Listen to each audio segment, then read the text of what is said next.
Okay, welcome back to the Late Show with your host, me. Tonight we have a very special guest, all the way from Scotland, Lady Macbeth.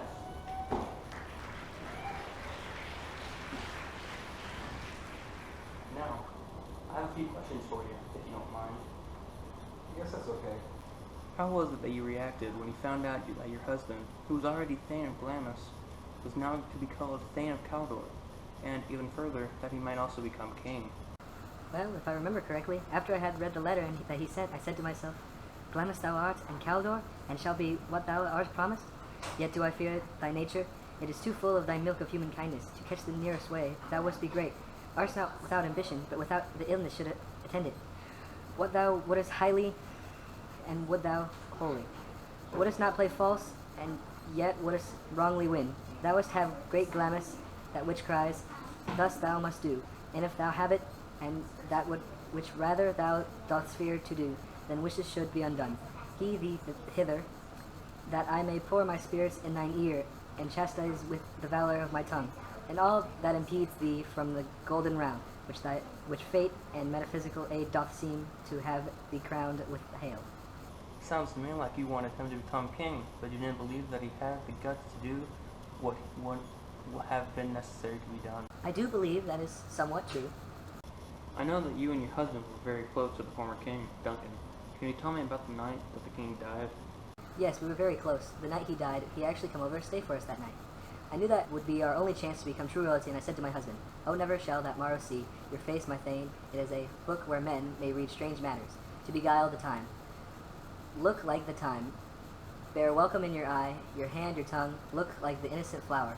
But the serpent under, he that's coming, must be provided for, and you shall put this night's great business into my dispatch, which shall to all our nights and days to come give solely sovereign sway and masterdom." Wow, it appears that you've been planning this for a while, or at least you're pretty good at planning. One final question before I let you go. Did you have any remorse for what you and your husband did to the old king? I didn't at first, but once I saw the change in my husband, I began having nightmares and sleepwalking. While I was sleepwalking one night, I apparently had been talking as well. I walked in on my doctor and one of my maids having a discussion, and to them I said, and still had the smell of blood on my hand. All the perfumes of Arabia couldn't make my little hand smell better. Oh, oh, oh. Wash your hands. Put on your nightgown. Don't look so frightened.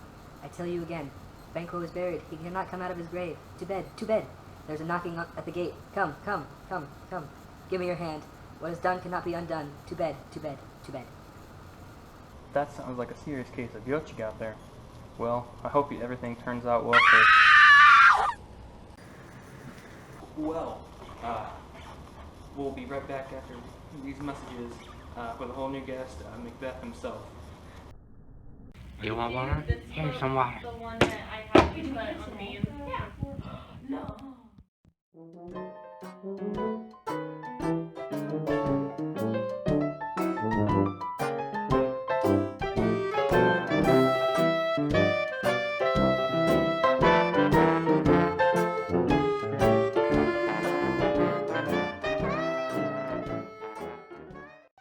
Welcome the King of Scotland, Macbeth.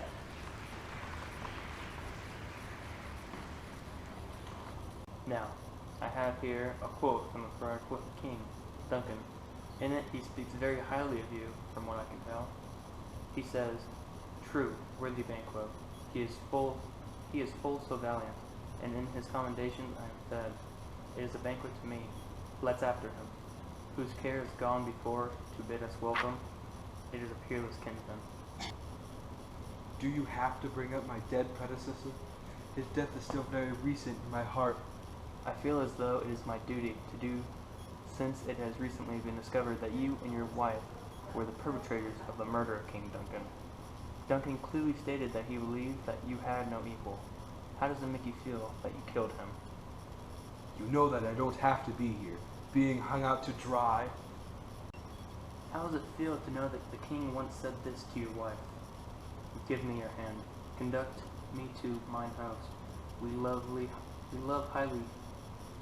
him highly, and shall continue our graces towards him by your leave, hostess." If you do not stop this interrogation, I will have you executed by my own hand.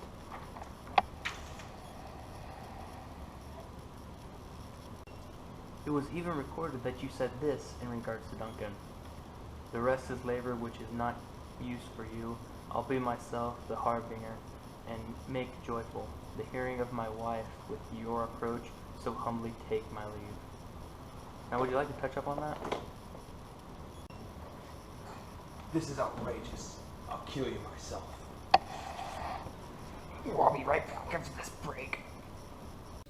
Sorry for this interruption, but the previous set was destroyed when Macbeth had his breakdown just a few moments ago. We will be going live in a short while once we find a new studio to film in and replace Macbeth with a new Macbeth. This guy right here that's on the screen right now, that's the new Macbeth. Thank you all for tuning in. Oh, hi, didn't see you there. Welcome back to the super late show. So late, here's at 8:30 in the morning.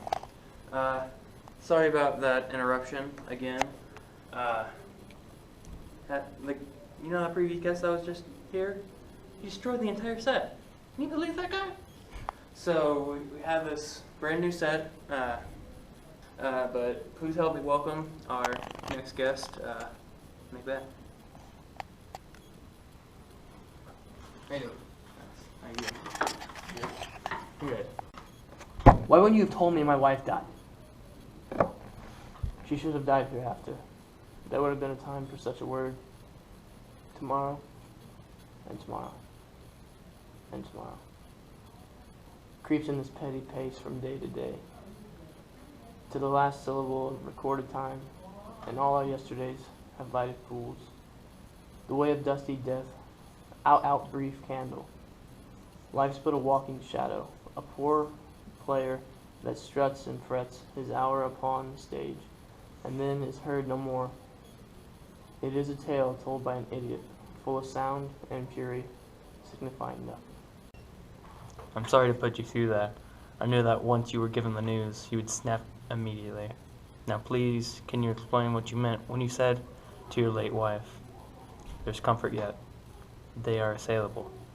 Then be thou jocund, ere the bat hath flown his cloistered flight, ere to black Hecate's summons the shard-born beetle with his drowsy hums hath rung night's yawning peal. There shall be done a deed of dreadful note." I was planning the death of Banquo. I needed him and his son to be out of the picture in order to avert his descendants from taking the throne away from my lineage. It seems to me that you truly began to lose your mind after you were given your prophecy, as you killed your king and one of your best friends. It was becoming clear every day after Banquo's death was announced. All your lords heard you talking to your wife. You were hysterical. You were quoted as saying, "Prithee, see there, behold, look, lo, how say you? Why, what care I? If thou canst nod, speak too. If charnel houses and our graves must send, those that we bury back our monuments shall be the maws of kites." From what the witches have told me, I have nothing to fear. No man born of woman can even hurt me. The English army rides on, with Malcolm at its head. Be careful, Macbeth. Let them fly all, till Burnham Wood removed to Dunsane. I cannot taint with fear. What's the boy Malcolm? Was he not born of woman? Well, it seems as tonight's very super-duper late story comes to an end, so does the sanity of our beloved King Macbeth. Well, it's getting pretty late. I think I'm gonna hit the hay.